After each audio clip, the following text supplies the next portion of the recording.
So I met Rekha Musale about 2-3 months ago at a convention in Atlantic City.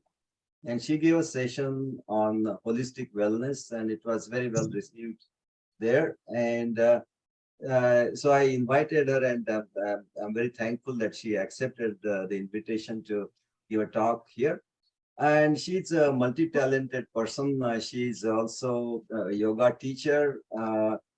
I think you mentioned that your father is also a renowned yoga teacher. He is. Yeah. He is. And she's also an amazing artist. I want to share a couple of photos from her website. Let me see if I can do that. So you can see some of the pictures from her website. And as you can see, she's an amazing artist, IT professional, yoga teacher, and so let's hear more from her about her journey. And there are many people that can benefit from her advice. And so I'm very much looking forward to her participation in this in this session, as well as later on, if anyone has any questions, comments, and advice, and then she will be a very good person. And already there are some people in this group that have some issues, may not be exactly, what you went through, but similar issues, and they will certainly benefit from it. So with that, Rekha, go ahead. Thank you very much. Thank you, Shriya Shikanji. I really appreciate this opportunity, and hello, everyone. And thank you for joining this evening. And thank you for that introduction as well, Shikanji. So just one thing I want to mention to everyone, that if you have any questions, please add the questions to the chat box so that we can later on, after she finishes her talk, then we can go over those questions. Okay. And again, if there are no questions in chat box, you can still ask her questions directly after her presentation. Sorry about that, Rekha, go ahead. No problem, no problem. So good evening, everyone, and hello. And, as Shikanji mentioned, yes, I am a IT professional. I have been IT professional for 20 plus years, and I'm a yoga instructor and a hobby artist. As you can see behind me, these are also mine. And I use my art as a practical meditation for myself, and I teach that as a practical meditation as well. And I'm very, very happy to be here today, and really appreciate this opportunity, Shrikanji. So I'm going to start my presentation, and I have a small slideshow, like PowerPoint made for this presentation. So I'm just going to share with that with everyone. So that's me, Rekha Musale, and my topic today is holistic wellness and yoga. And if you see below that, beyond treatment at the bottom there. So I'm just going to give a brief introduction about myself and why I am talking about this. And I'm like being a IT professional, you would definitely question, like, what is my experience, like, why I am here to talk about this topic. So something, why this beyond treatment, my topic. So I went through some health problems myself, and 2013 was a very challenging year for me. And I was scheduled for a routine surgery, which the doctor said it's like such a common surgery that almost like many people have it, and it's rarely there are any complications in this surgery. And I had that surgery, and I happened to get into complications. And as per the doctors, and they said that, and it's not me, they said that the complications happens in this case after this surgery in 1 in a million. So I am that 1 in a million. So I think that's why I am here, because I'm a 1 in a million person. So after that complications happened, 15 days after my first surgery, when I came home, I had to go back into hospital for an emergency second surgery. And when I woke up from that second surgery, I woke up with a tube down my nose going down to my stomach. And that was the most very, very uncomfortable process for me when I woke up from that second surgery. And I have had two pregnancies, two deliveries. I have two boys. And if you ask me, that particular tube down my throat, through my nose, was the most uncomfortable and painful experience. Even after two pregnancies, I can say that was the most, painful of the situations that I had ever been. And those who are familiar here with any medical terms, it's called nasogastric intubation. That's what they put the tube down your nose, going to your stomach to empty out the stomach. So during the second surgery, that was my experience. After that emergency surgery, I came home after a week. And within 3 days, I was back in the hospital due to severe vomiting. And all the way, my journey to the hospital, I was thinking, let it be anything but that tube down my throat. I don't want them putting the tube again in my nose. And as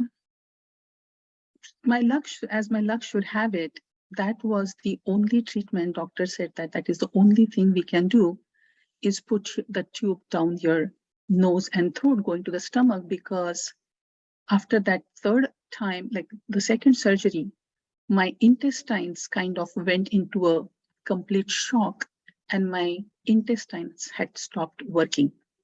So I was not digesting any food, and anything that I was eating was just getting stuck and backfilled in my stomach and intestine. So the only treatment the doctor said was possible was empty out the stomach. There was no treatment. They said they cannot give me any medication to start my intestines, to start my digestive process. So that was my realization in my life, the first time that three things I realized. The first was the medical science and the doctors, they can only treat, but they cannot heal. They don't know how to start your body. If the body is not responding, they don't know what to do. The doctors and the medical treatments, they couldn't restart my intestines. They couldn't restart my digestive system. The only thing they could do was like empty out my stomach and then leave my body to start on its own. So that was my first realization. The second realization that I had during that time is healing is completely inside out process, and nothing the doctors or the medical science that can do, because the treatment happens from outside. They can give you medications, they can do surgeries, it's outside in, but the healing itself of the body happens from inside out. And the third thing that I realized is how my own fears had put the limitation on my body. The third time, when I was in the hospital and the doctors had to put the tube down my nose, going through my throat to my stomach, I was awake at that time. I was not under sedation or anything. So I could feel that pain, and I had feared that so much. I had such big fear about that entire process that when I went through that, I thought that I was never going to survive that. There was no way I can survive this, no way I can bear this. But when they put that tube in and when I survived that, my mind kind of just blew apart open.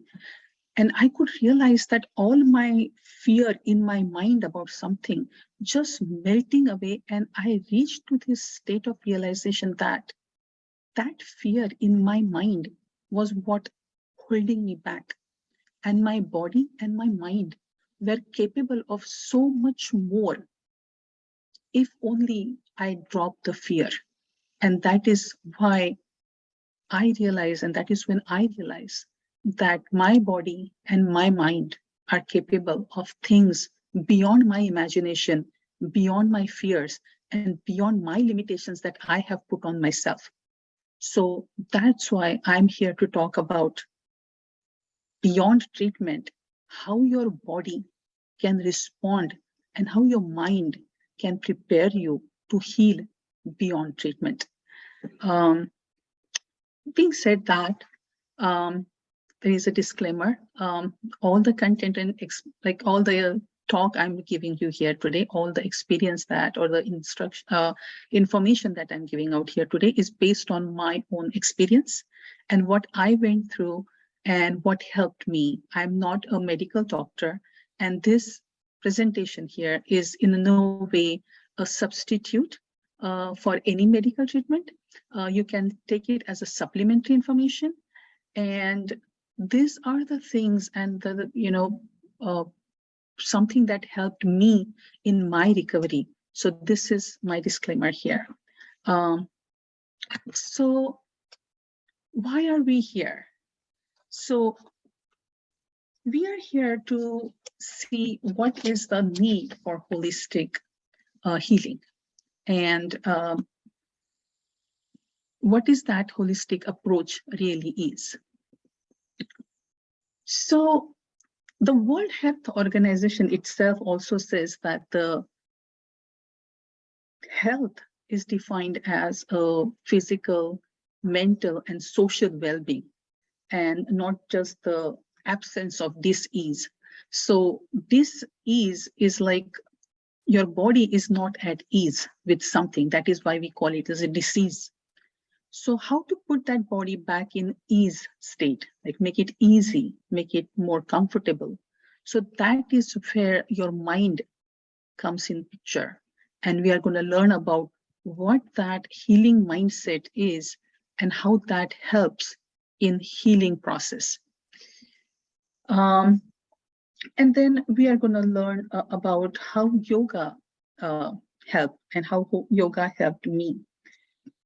And when I say yoga, and here in this, Western world, especially these days, yoga, when that you hear that word, it is very much associated with an exercise or a, asana form. But this is not just the asana part of the yoga, but the whole Ashtanga Yoga, the science that was invented 5,000 years ago. It's a science of entire human existence, and we will see how that helps and how that helped me personally in my journey. So today,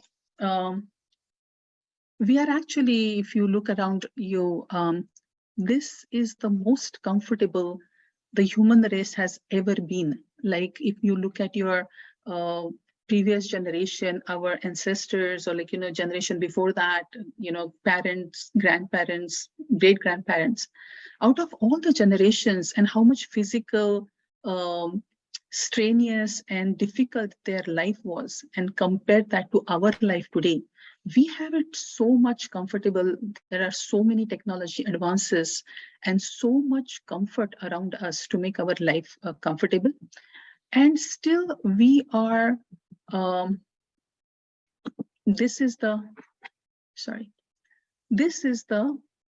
chronic disease statistics in USA today. There are 6 out of 10 people are suffering through chronic diseases. And what does the chronic disease mean? So a chronic disease like diabetes, hypertension, arthritis, stroke, cancer, or any other thing that you hear that is happening inside your body.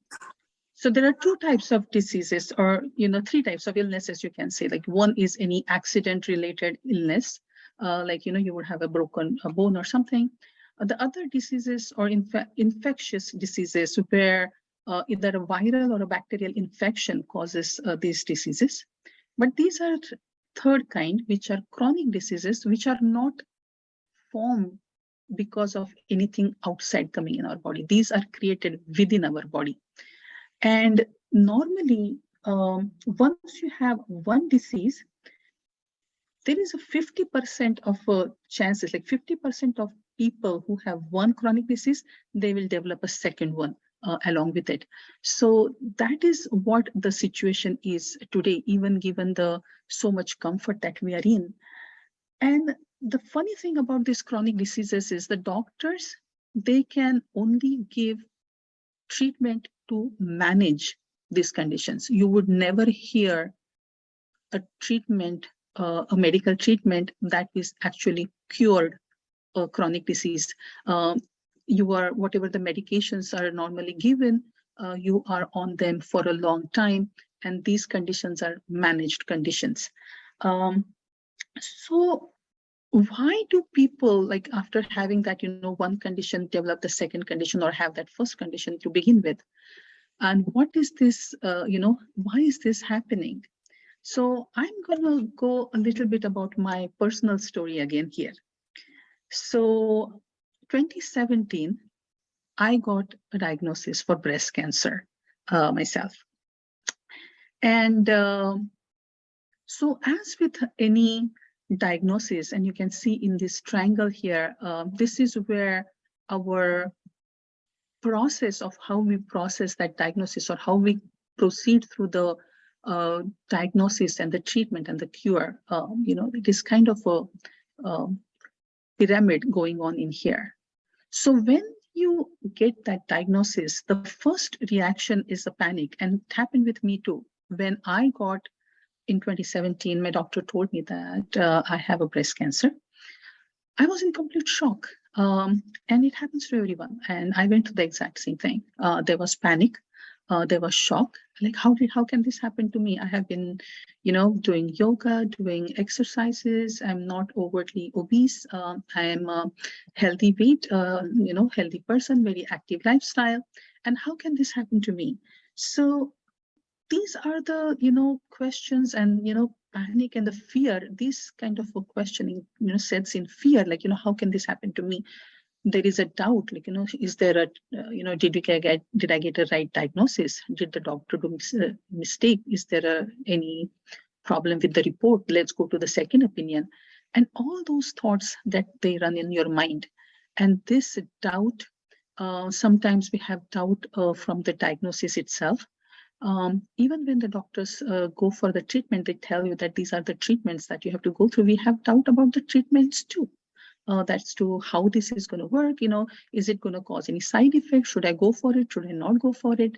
And then instead of going to the cure, if we keep in this panic and doubt mindset, we just give ourselves into more stress and anxiety. And this stress, anxiety, and sometimes depression cause more disease and keeps us in this fear mindset area on this left side of the triangle. But with my breast cancer diagnosis and what my experience was with my healing process with my surgeries, I went into that healing mindset very quickly. So after my initial shock, there was an acceptance, there was an adjustment period to the treatment, like you have to align and realign yourself to what is the new normal in your body going to be. You understand the limitations of your body, you understand the new, what is the adjustment, realignment you have to do in your own body. And that is how I dealt with my breast cancer. And throughout my treatment, not only was I able to get back and heal myself sooner, I didn't even have to take one painkiller at all. The breast cancer that I had was also a rare kind of a breast cancer. And instead of radiation or chemotherapies, I actually had to go through multiple different surgeries. So in last 4 years, I had about 7 surgeries. But because of my healing mindset, not even one painkiller, over the counter or prescription, I had to take after all my surgeries. I was able to heal because of my healing mindset and having that calm and peace of mind. So how do I do that? How do you achieve that healing mindset? So the healing mindset, the way it works is you have to realign, like train your body through accepting the current situation and the moment as it is. So that is what that acceptance means, living in that present moment and not go, working up ourselves too much in the future, not thinking too much about the past, but accepting the current situation and this moment as it is. Then once you accept it, you have to adjust the changes in your body. There are going to be, with the treatment, there are some changes, there are some limitations, there are some changes happening in the body, changes because of your situation, changes happening around you, in your family situation, in your physical movement situation. And you have to adjust to all those changes, mind, body, and your environment and your surroundings. And then once you adjust to that, you realign your body, realign your mindset for healing, because healing is a natural process that happens inside your body. All the mechanism to heal and regenerate is within our body. Like in our body is constantly making new cells, regenerating itself, renewing itself every day. So that mechanism is capable of healing our body from inside. So once we realign our body and our mind to adopt that healing mindset, we are opening ourselves for that healing mechanism to take over. So what practices can you do to have this healing mindset, or how can you adopt this healing mindset? So my yoga practice is something that has helped me, train myself, train my body with the body-focused practices in yoga, train my mind with mind-focused practices in yoga, and controlling your, training your breathing to connect your body with your mind. So that way you are completely aligned yourself to this approach. So how does this actually work? Like, how is the breath focused? It really connects your mind and body. So if you've ever realized and paid attention, and you can type in the chat box or raise your hand, when you're angry or when you're upset, have you ever noticed your breathing? And somebody can type in, what do you think happens when you're angry? How is your breathing? If anybody has ever noticed what happens to your breathing, let's see if somebody wants to type in. When you're angry, you're upset.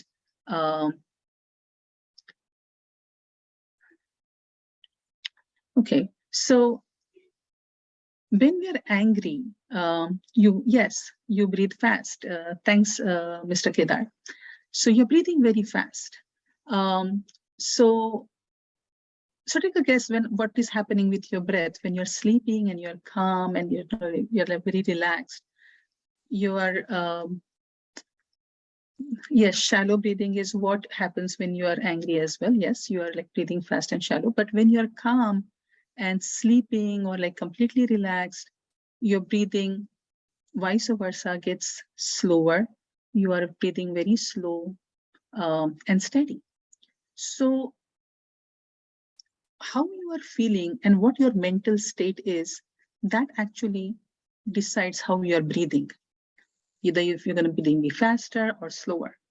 So similarly, if you learn to control your breathing, if you train yourself to breathe in a certain way, you can train your mind to be in a certain state. Because just like when you're angry, you breathe fast, and when you're calm, you breathe slow, you can train yourself to breathe slow no matter what, and then keep your mind calm and relaxed. So that is the power, and that is what I mean by when I say breath focus to connect your mind to your body. And when your mind is relaxed, your body automatically becomes relaxed. And that is what the yoga practices help you with. So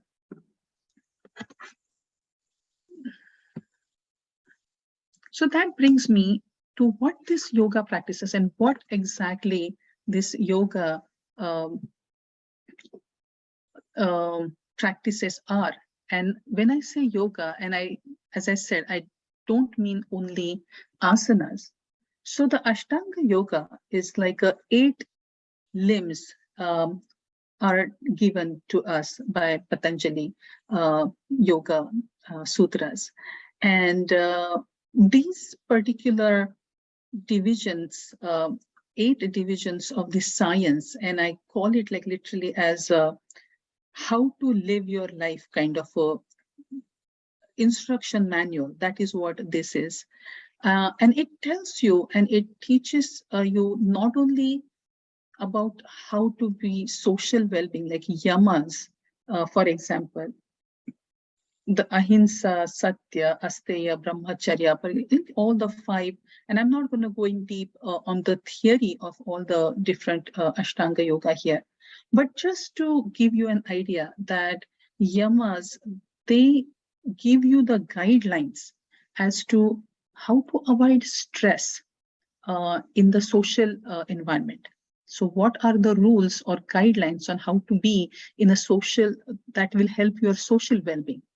The niyamas, they give you a personal well-being guidelines, like how you can be happy in the within yourself as a person, how to maintain that well-being or equanimity or equilibriance within yourself, um, is what is given in the niyamas guideline.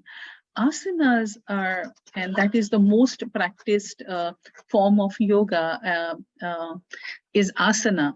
And if you really look at it in the Patanjali Yoga Sutras, only 1.5% of the entire book uh, is about asanas.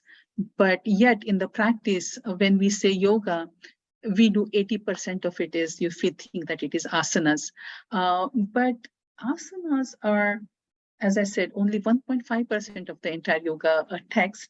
Those are designed to resolve the conflict between your mind and body. Those, the asanas are designed in a such a way that it will relax and rejuvenate your body so that you are ready for,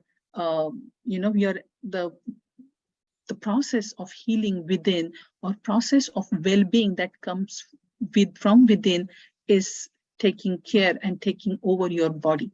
So that is what that asana practices.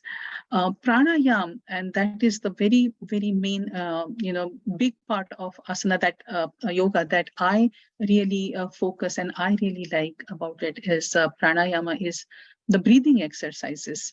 And let's do a short, 1 minute breathing exercise just now. I'm just going to start a 1 minute timer, and I want everyone to just breathe in regularly and count how many times you're breathing within that 1 minute. And those who want, you can put in the chat how many counts of breathing you are doing. So every time you breathe in, you're going to count, not while you breathe out. So every time you breathe in, I'm going to start the timer for 1 minute. So starting, and I just want everyone to normal breathe in, starting now. Just count every time you breathe in.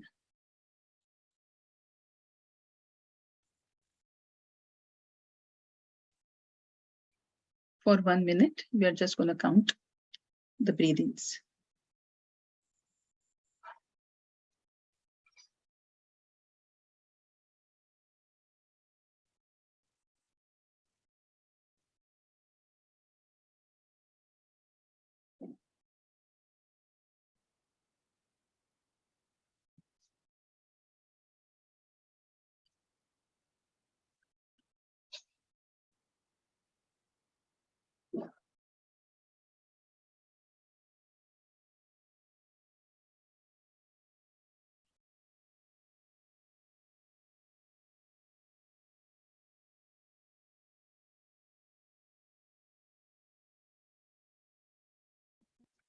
Stop. Those who want to type in how many counts did you think that you breathe in? Let's see the counts, and there is no right and wrong answer for this one. In that 1 minute, how many times did you breathe in? Yeah, 15, 14, 17, 8. Of course, Shrikanti said 8, 27. So good. 7. So as you can see, what is your normal breathing? So what I'm going to do now is I'm going to have everyone do this 1 minute breathing again, but this time what we're going to follow is we're going to close our eyes and we're going to imagine a circle in front of us. Like you can imagine a sun or a moon or any circular object that you want to imagine. And when you breathe in, you're going to just imagine that circle, stress your finger along the edge of that circle. When you go up, tracing that circle, breathing in, and coming down, you're going to breathe out. So very slowly, you're going to imaginary circle, stressing yourself, breathing in with the circle, with the finger or just your eyes. It's an imaginary circle. You can just stress along the edges in the line. So starting at the bottom center, you're going to go up the edge of that circle, breathing in and breathing out. You're going to come down. So let's start. I'm going to do that 1 minute exercise again. We're going to draw nice big circles. Only thing is we're going to keep breathing in as we go up that circle and breathing out as we come down the circle. So we're going to just stress going up and going down, increasing that size of the circle. I'm starting it now. Close your eyes and breathe in. Going up the circle, breathing in. Coming down the circle, breathing out. Nice deep breathe, going up. And a deep breathe, coming down. Inhaling, going up. Exhaling, coming down.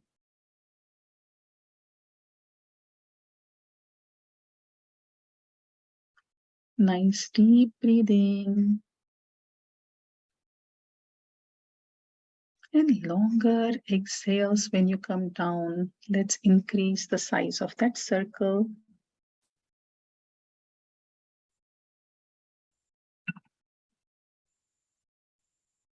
Okay. We're going to stop our breathing. Again, with your eyes closed, take a nice deep breath in. And a long, deep exhale.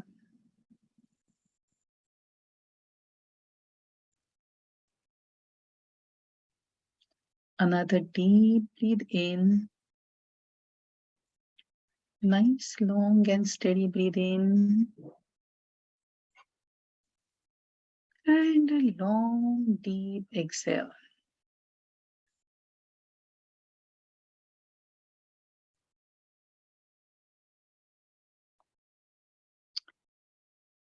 Okay.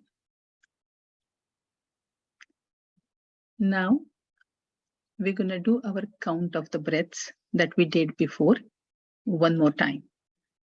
So, just simple count what we did, breathing in. Every time breathing in, you're going to count. Start.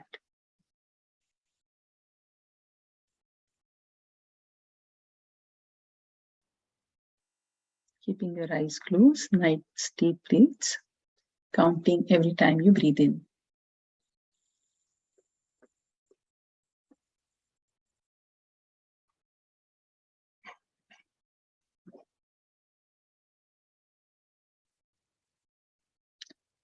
Nice deep breathe in. And longer exhale.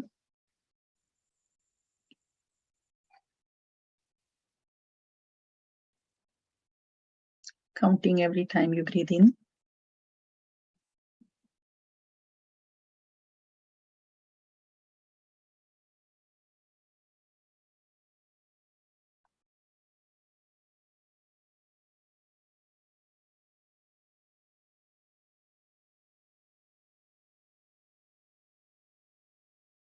And stop. So let's see those counts again. Or you can just, compare. You don't have to type it in for me.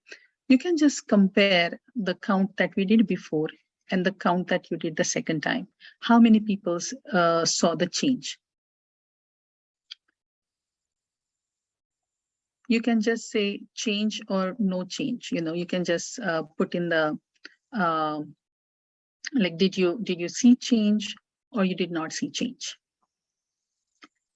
Okay, Kedar said there is a change. Archana says there is a change.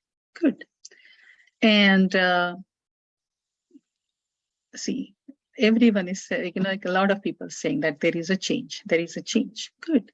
So just by focusing on how we breathe and being conscious about the process, you have seen that, and this is only 1 minute we did right now, only 1 minute of that conscious breathing, and instantaneously you have seen that change within you, how you are breathing.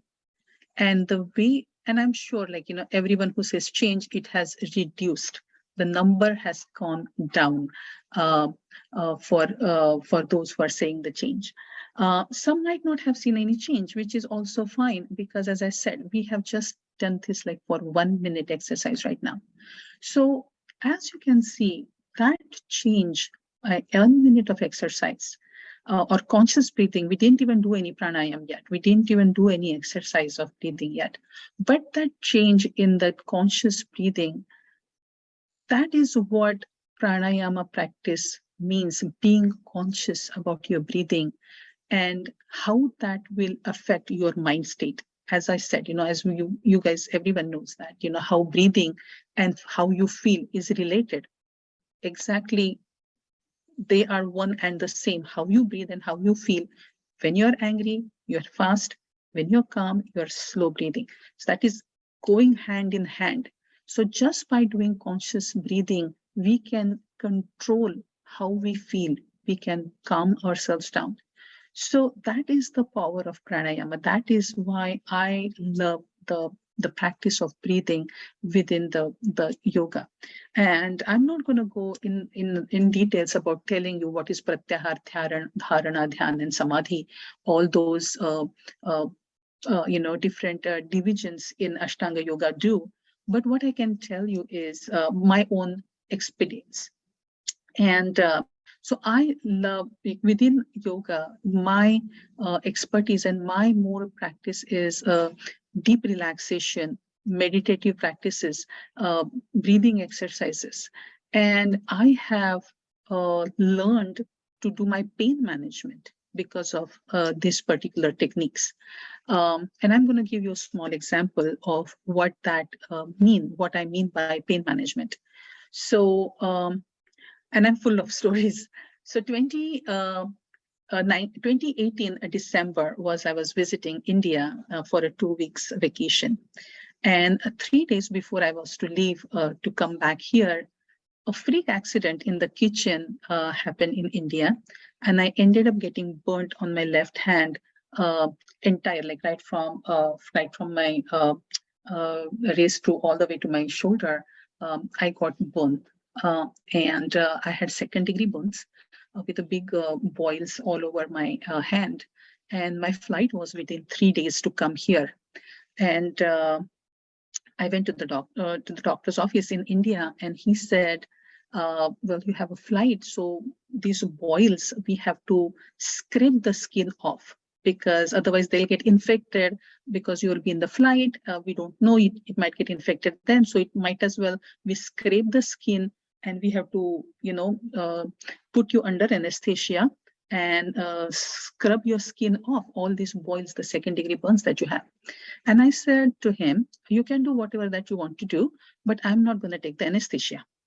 And he was surprised. He said, this is a surgical process, never performed without anesthesia on any patient. I have never done this process without anesthesia. There is no way you can tolerate the pain. And I said, you leave the pain up to me. You do your procedure. And he said there is no way to do it because no patients ever I have treated this without anesthesia. You have to be under the anesthesia, sedated. And he took me to the operation theater. And I said, you can have your anesthesiologist stand by. You can hook me up to all your monitors you want, but do not give me anesthesia unless there is a need. And he said, yeah, he said, like, we cannot do this without it. And I said, you can hook me up. He said, like, we're going to hook you up. If your blood pressure or your heart rate or your breathing, anything goes out of sync, we are immediately going to put you under. And I said, okay, but don't put me under till you see that changes. So he had hooked me up to all the machines. I'm hooked to the monitors for my monitoring my blood pressure, my pulse rate, my heart rate, everything is being monitored. And he started his procedures without anesthesia, and he started scraping off all the boils. And the doctor was surprised. I have a letter from him actually saying that he was so surprised that I was able to do this entire process without anesthesia. Not only was I able to stay calm during the process, my blood pressure stayed within the range. My heart rate, my pulse rate, everything that they were monitoring, everything stayed completely steady. Not even one muscle on my face moved, like no squinching my eyes through the pain or anything. And the doctor was so surprised. He said, how are you even doing this? And that is what I mean when I say I have learned my pain management because of my meditative practices and because of the pranayama practice or the breathing exercises. And it is possible because I have done it. As I said, so throughout my treatments after my breast cancer, and this particular instance, I have never, for last almost 10 years now, I've never taken any pain medication. And it is possible. So yoga actually has helped me. A lot of people, they say, yeah, we do yoga. We don't know if it's going to help. Some people want to do yoga because they want to lose weight. Some people want to do yoga for their own reasons, some different reasons. But my reason and why my why of yoga is because it really has helped me through all my processes. And that is my presentation for today. And thank you for listening to me. And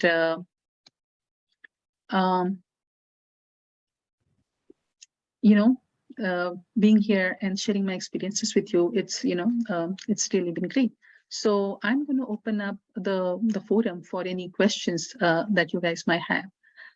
So just to let you know, I do my yoga practices. As I said, being a cancer survivor myself, gone through multiple surgeries, I do restorative yoga. I teach restorative yoga for people with, multiple different issues or anything. And I do guided relaxations and meditations, and that is what I teach. I myself have learned from multiple different methods. I have done art of living, inner engineering, Kriya Yoga, Sudarshan Kriya, chakra meditation. So I have learned a lot of different processes, but what I have come up with is my own, routine that helps me from all these practices, what I have taken out of it. And I like to teach that, and I like to give that to people. I have helped other breast cancer survivors as well. And yeah, so that's about me, and that's my story. So if anybody has any questions, please definitely go ahead. So thank you very much, Rekha. You can stop the screen share, and your contact information, I'll be sharing it with people when we send out the recording. And again, it was wonderful presentation. So anyone that has questions, please ask questions. I have one question. That what's the disadvantage of using anesthetics? I didn't want to use at that particular time because, as I said, my flight was 3 days away. And I have been through so many surgeries and I know how my body reacts to anesthesia. And I didn't think at that particular point, what condition I was in required anesthesia. And I thought I was going to be able to manage that pain myself. There is nothing wrong in taking anesthesia. And there are operations and surgeries, you have to take anesthesia. Because of my experience with my intestines back in 2013, I know that my body, it takes time for it to restart after anesthesia. And I didn't want to go through that when I was in India and when I had only 3 days to my flight. So that was my decision at that time to not go through anesthesia. And one more question, all your classes, can somebody join online? Yes. Okay. So I can, that's kind of everyone's question. Then again, if you want to approach Rekha, please feel free to do that, and she will give you information about how to relax and keep that mind, calm mind while you are facing difficult situations. And go ahead, anybody else that has questions, go ahead. So looks like Kedar has one question. Can you please share some more perspective on your specific routine? I practice that helped with the pain management. So, and I do this myself and I teach this as well.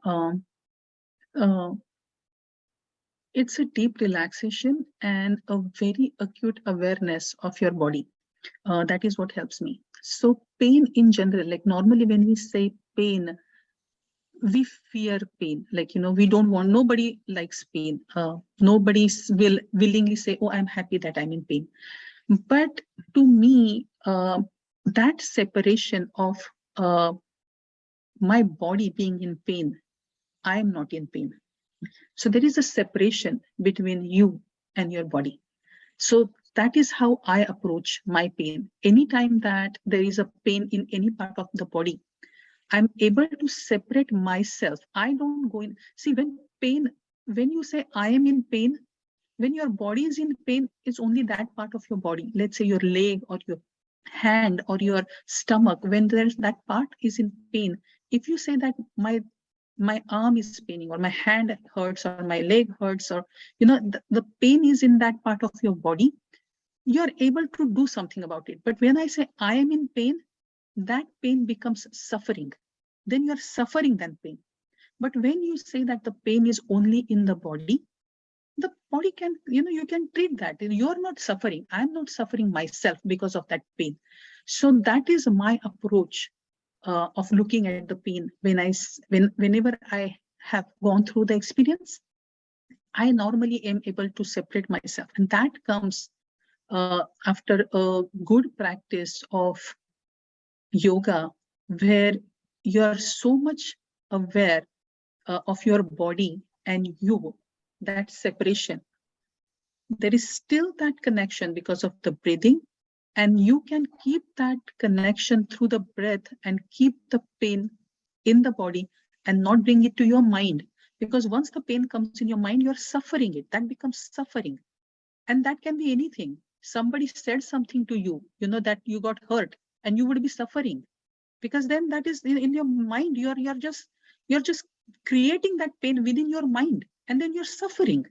So that separation of pain being in body and not having a suffering in your mind, that is what is the key to the management of that pain. That in my case, that is how I manage that pain.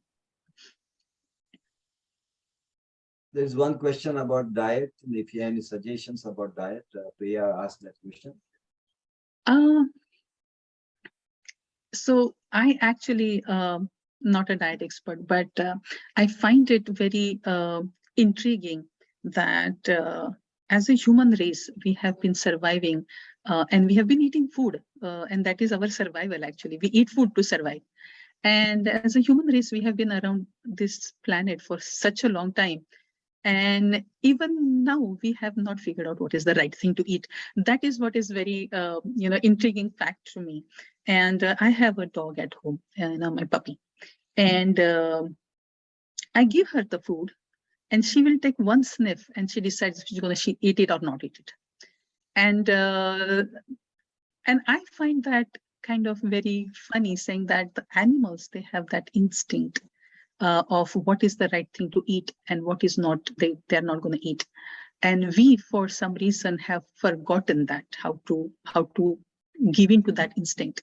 So, and I don't claim that I have that completely mastered, but what I think is once you learn to listen to your body tells you what to eat and what not to eat.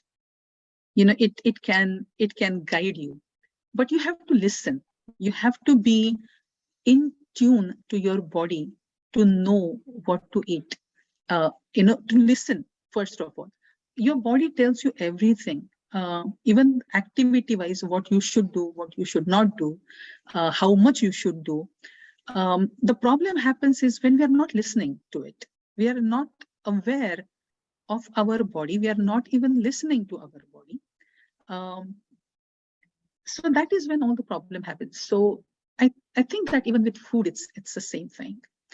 We just have to be aware enough to give into that, like to listen to our body. Again, it's open forum. Anyone that wants to ask question, even if it's not in the chat box, please go ahead and ask questions.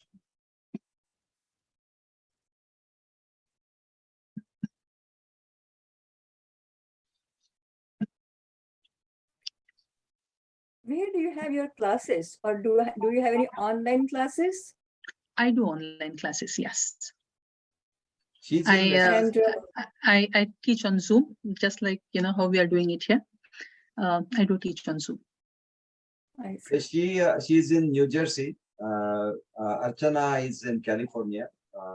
And again, okay. People are at different time zones, but the Zoom has been a wonderful thing. Yeah, and people have over the pandemic, that's really worked out. The whole world learned how to use this technology, so it's become very, very easy. Absolutely. And how are they structured? Is there any schedule published somewhere about your classes and the fees, etc.? So I do have a form where all the different schedules are listed. I normally work with people. At least in the beginning, I like to work whoever are ready, a one-on-one sessions kind of a thing, because that way I get to understand their limitations, their problems, and I do have group classes as well. So I do, as I said, I teach restorative yoga, and throughout my yoga practice, I emphasize, as I said, breathing is the thing that really hits home for me, and that is very important to bring that awareness of your listening to your body.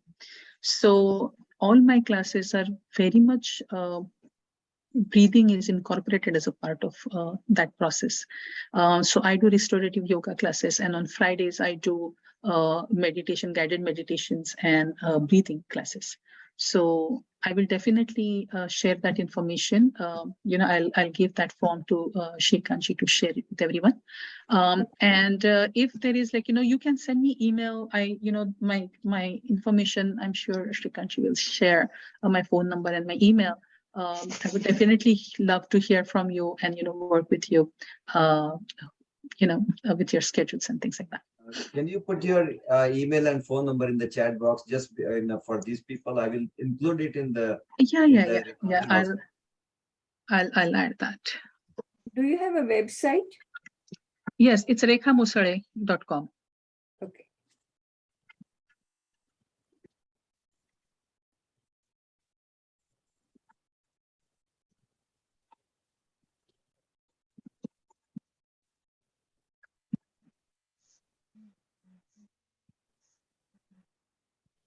And I'm just putting in my phone number as well.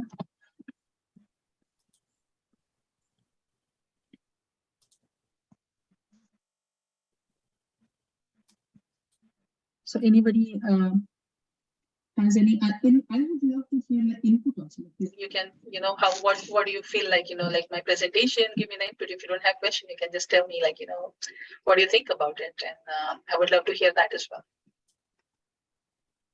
Yeah, it was very good presentation. And this is the first time I'm hearing that without anesthesia, you've been able to, separate your mind and body. I don't know how to put it, but what's the right way of saying it? But it's the first time I'm hearing this, but it was amazing. Thank you. You said 1 in a million, so it looks like you're 1 in a million who's able to do it. So. The doctor said that, so I'm sure that must be true if they said that. Right? Yeah. Thank you so much for sharing.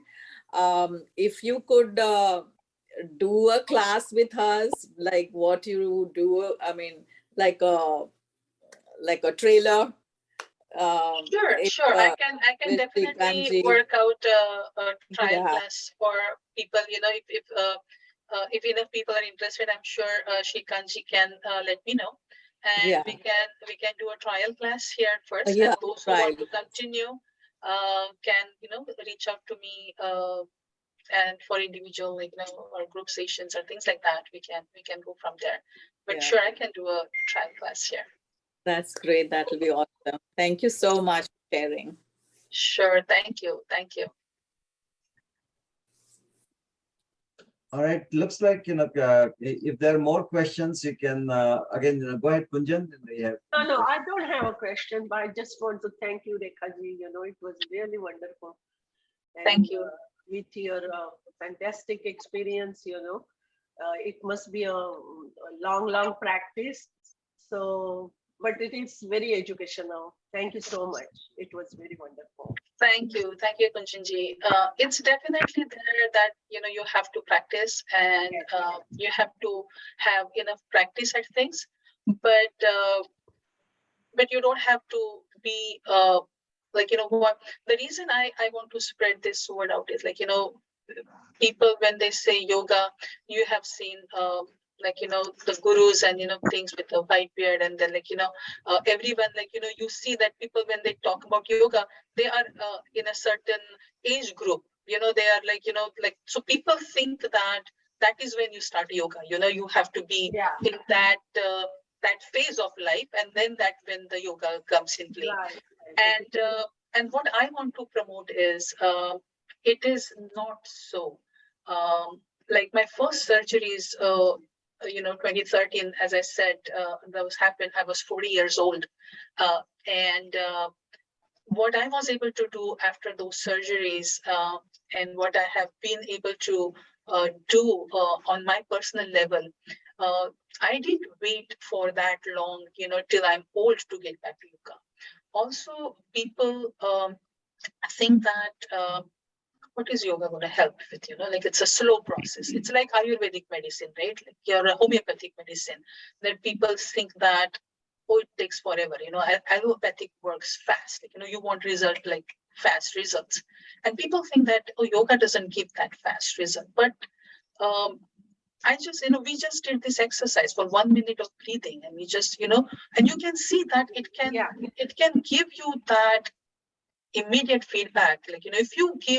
If you are aware of yourself, you can get that output instantaneously. You can get that returns immediately. Like every these days, everything is return on investment.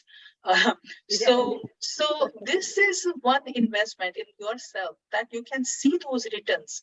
And that is why I want to, bring my stories to people, that how it is helped in different scenarios. And I have been like everyone here, I have had my own health challenges. I'm not claiming to be, the perfect ideal example where I have never had any health. I have had my health issues, and even with all that, it is still possible, and yoga does help.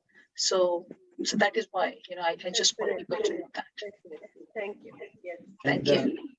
just one thing, it looks like you did the allopathic treatment. You did go through the treatment, just so surgeries and all that. It's Yes. not like, yeah, but you augmented with your own pranayams and other practices. Yeah. So as I said, that the surgeries and everything, whatever the allopathic treatments, those are necessary, but those are not healing processes.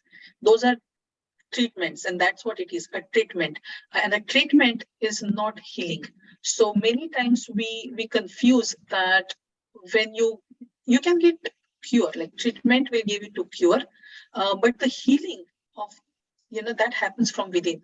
So just as an example, that you can get your treatment, you can get healed, and you're in the mind, you can always be, oh, I'm such a, it's such a sad thing that happened to me, that I had to go through so much pain, I had to go through so much suffering, and you're not healed because you're not a healed person is a happy person. Like when you are like, you're blissed out, you're happy.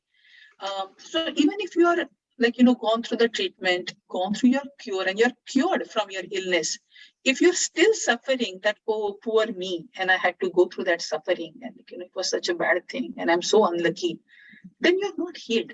You are, because in your mind, you're unhappy. You're still suffering something that happened already. So healing has to happen, and that healing happens from within. So yes, I went through the treatments of all the allopathic treatments that are there, but the healing that actually happened within me, it is the yoga that helped me. Looks like Anjali has a question. Rekha ji, really liked your presentation. It was very informative and practical, and it's related to means like I also practice mindfulness, wherein we do body scan for body relaxation and then awareness practice. So the first sentence at the starting when you said this is a not is with body, and this is, and you become is with whatever it is. Yes. That entanglement of mind with the body, that separation, that was a clicking point. That itself, that your body is having sensation, that is having pain, but suffering is in the mind. And that realization, that was, and for you it happened during third surgery, you said, when that tube was inserting, and that realization happened. And it's very fortunate that your experience and your realizations you are sharing with others also. So very nice presentation, thank you, and would really love to have one experience of meditation with you if possible. Definitely. We will definitely plan a class, like a guided meditation class here with everyone. And I would love that, definitely. Thank you. Anjali is in also New Jersey, so can you maybe meet her somewhere? Anjali Joshi. Oh, okay. Yes, I would love to. We'll Definitely. Thank you. Thank you. So Guhaji, you have a question? Go ahead. Say, good evening, Guruji. Good evening, Rekha. Thank you so much for your enlightenment. I would like to share something that I can totally correlate and understand what your journey is and mine. I'm just wanted to share that I've been also a person of very multiple surgeries in life from childhood. And one of the things everybody used to always feel surprised is, yes, yoga is one part which came later from what I was from childhood, from the age of 3 and 4, is to be a happy soul, one. Prepare your mind for it. You see, even I had to do a lot of dental work. I know there will be slight amount of pain. And once you tell your mind that bear it up, you'll have to hold that bar a little, the whole process becomes very easy because your mind, your body has come into a good relationship of understanding. And what you rightly said, anesthesia will temporarily slow it down, but later on it will have other things. So how much ever you can, and this is not only with body ailments. When you have people ill at home, I'm very strong in handling those matters. I don't get fluttered. And because I understand what it is, I can know. But you look for solutions that will calm people down. I think you rightly said, it is 90% the body is the finest healer. And once you love yourself and you say, I used to embrace my mother, say, I'll be back soon. They will be in tears. They are all worried because fear is one big complex factor that goes over men. What will happen to me? What will happen to my children? And if you attest that beginning itself and prepare your mind calmly with the help of the Almighty, yoga, and all these together, I think you can win anything in life, really, if you ask. And don't defy it or don't deny it. There will be some amount, and trust the doctor, embrace the doctor. My doctor will always say you're smiling and you're happy, and didn't. I said, no, there will be, but when they're removing stitches and all that, I've seen that. And my wife will have more tears when I'm going. So I think your point is you prepared yourself well, and automatically the whole force will come to support you, and you will definitely heal. This is my experience for, so that's all. Very true. Thank you for sharing that. And as I said, that healing is a mindset. As I said, like once you accept that this is what it's going to be, this is what it is, then only you are ready for that adjustment. If you don't even accept the reality, then there is a struggle because you want the reality to be something else. But once you accept that this is the reality, this is what it is, then there is no any other choice but to accept and what next. Because then only you can think of what next, how to deal with it. Because till then, if you don't accept, you are not thinking about how to deal with it because you are just trying to change that reality somehow. And that is where the most of the struggle in mind and the body and the stress happens, is because we're trying to change the reality, what it is right now. And you cannot change the reality. The only thing we can do is accept it. And once you accept it, then only you can deal with it. Okay, what is next? So this is what it is. What next? So that what next happens only when you are ready with, okay, this is what it is and I'm okay with that. So that is very, as you rightly said, that I saw a lot of experience during this COVID vaccination. Before they even put the injection, people are, no, you're freaking out. I said, he's not even come near you. So it was a great experience. Very true. Thank you. Thank you. Thank you. So thank you very much, Rekha. Again, if there are any questions, please go ahead and ask, or now or later.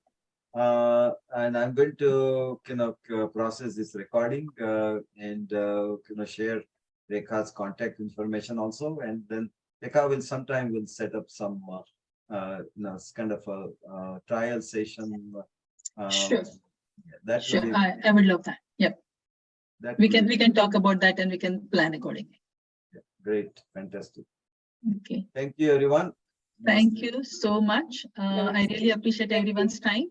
And good night to whichever time zones everyone is. Have a good evening. Thank you. Thank you.